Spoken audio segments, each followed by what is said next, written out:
জীবিত হোক বা মৃত, মশা ধরে দিলেই মিলবে নগদ অর্থ।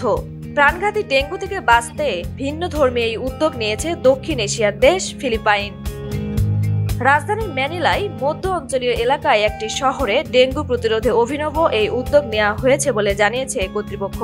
ম্যানিলায় বারাঙ্গাই এডিশন হিলস এলাকার প্রধান কার্লিতো সেনাল জানিয়েছেন, প্রতি 5টি মশার জন্য দেওয়া হবে 1 পেসো, যা প্রায় 2 মার্কিন সেন্টেরও কম।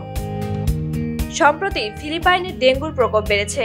বারাঙ্গাই এলাকায় ডেঙ্গুতে আক্রান্ত হয়ে 2 শিক্ষার্থীর মৃত্যু হয়। এরপরই সেখানে এই কার্যক্রম শুরু হয়। অন্তত 1 মাস এই কর্মসূচি চলবে বলে জানিয়েছে স্থানীয় কর্তৃপক্ষ। মশার লার্ভা ধরলেও মিলবে পুরস্কার। জীবিত মশা আল্ট্রাভায়োলেট লাইট দিয়ে ধ্বংস করা হবে। এ পর্যন্ত 21 জন পুরস্কারের জন্য আবেদন করেছেন। আবেদনকারীরা 700টি মশা ও লার্ভা জমা দিয়েছেন বলে জানান সেরনাল।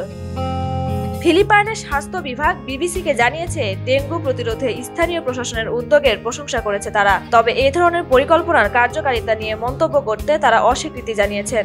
DOH জানিয়েছে, আমরা সংশ্লিষ্ট সবাইকে স্থানীয় স্বাস্থ্য কর্মকর্তাদের সঙ্গে পরামর্শ করে প্রমাণিত পদ্ধতি অনুসরণের আহ্বান জানাই। তবে উদ্যোগ সামাজিক যোগাযোগ মাধ্যমে ব্যাপক সমালোচনার মুখে পড়েছে স্থানীয় কর্তৃপক্ষ।